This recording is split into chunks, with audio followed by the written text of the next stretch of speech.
Hello আমার প্রিয় ছাত্রছাত্রী বন্ধুরা, আমি তোমাদের অমিতাভ স্যার। সবাইকে আমার YouTube channel practical and theory ক্লাসরুমে স্বাগত জানাচ্ছি। আজকে তোমাদের সামনে যে সলিউশনটা রয়েছে তার কালারটা ভায়োলেট বা বেগুনি, এবং দুপাশে আমি দুটো কালারলেস সলিউশন রেখেছি। এটা একটা ব্রাউন কালারের বোতলের মধ্যে রয়েছে। তো আমরা একটু একটু করে এই সলিউশনগুলো অ্যাড করব এবং কি কি চেঞ্জ হয় দেখব। খেয়াল করবে সবাই কি কি চেঞ্জ হচ্ছে। এখানে আমি গ্লাস রডটা রেখেছি যাতে সহজে এটা নাড়াতে পারা যায়। সলিউশনটাকে একটু আমরা বারবার যদি নাড়াতে থাকি তাহলে খুব তাড়াতাড়ি চেঞ্জটা হয়ে যাবে।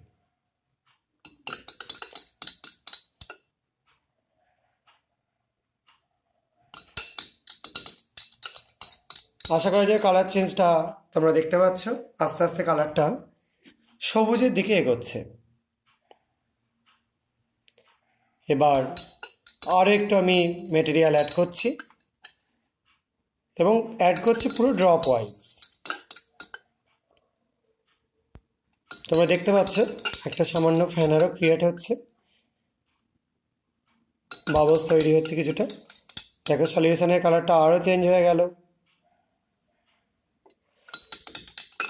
দেখো কালারটা সম্পূর্ণরূপে কিন্তু আস্তে আস্তে চেঞ্জ হয়ে যাচ্ছে। এবার দেখো বাবলস আরও বেশি তৈরি হচ্ছে, আরও চেঞ্জ হয়ে যাচ্ছে সলিউশনটার কালার। আরও কিছুটা অ্যাড করে দিলাম, দেখতে পাচ্ছ।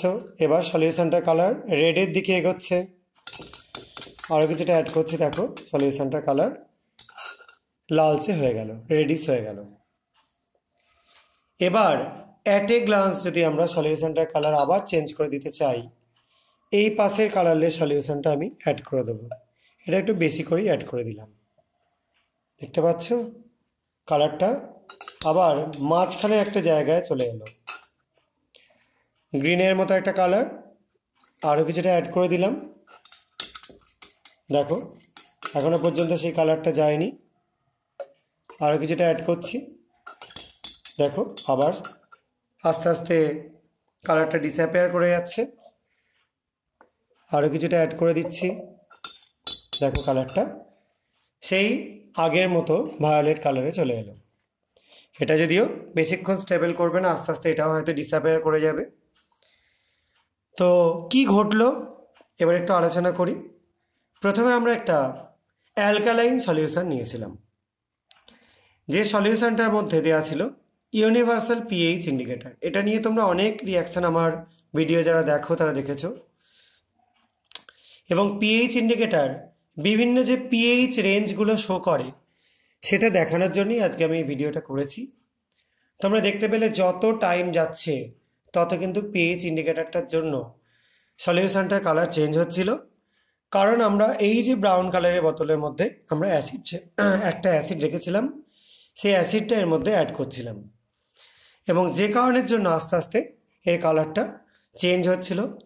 প্রথমে এই ভায়োলেট কালার থেকে আস্তে আস্তে গ্রিন, প্রথমে এই কালারটা এসে গিয়েছিল, তারপরে গ্রিন, তারপরে আস্তে আস্তে ইয়েলো, ইয়েলো থেকে আস্তে আস্তে অরেঞ্জে পৌঁছেছিল। অরেঞ্জে পৌঁছে যাচ্ছে মানে সেটা অ্যাসিডিকের দিকে এগোচ্ছে।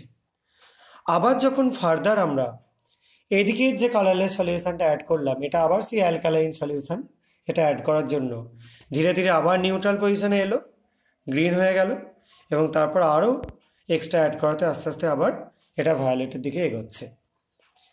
তাহলে পিএইচ ইন্ডিকেটর দিয়ে কিন্তু আমরা সলিউশনের বিভিন্ন স্টেটের কালারগুলো খুব সুন্দরভাবে বুঝতে পারি। কোন সলিউশনটা কতটা অ্যাসিডিক বা কতটা বেসিক সেটা মোটামুটি বুঝতে পারা যায়। এবং এইগুলোর সাহায্য নিয়ে আমরা বিভিন্ন মেটেরিয়ালের অ্যাসিডিটি বা বেসিসিটি খুব সুন্দরভাবে মাপতে পারি। সেটা করতে আমাদের এই ইউনিভার্সাল পিএইচ ইন্ডিকেটর সলিউশন যথেষ্ট হেল্প করে। তো আজকের ভিডিও এইটুকুনিই থাকছে। তোমাদের যদি কারো কোনো কনফিউশন থাকে তোমরা কমেন্ট সেকশানে লিখে জানাতে পারো, এবং যদি তোমাদের ভালো লেগে থাকে ভিডিওটা তাহলে তোমরা ভিডিওটাকে লাইক করো এবং শেয়ার করো বন্ধুদের মধ্যে, এবং আমার চ্যানেলটাকে সাবস্ক্রাইব করে আমার পাশে থাকার চেষ্টা করো। আজকের মতো এটুকুনি। সবাই খুব ভালো থাকবে, সাবধানে থাকবে। বাই।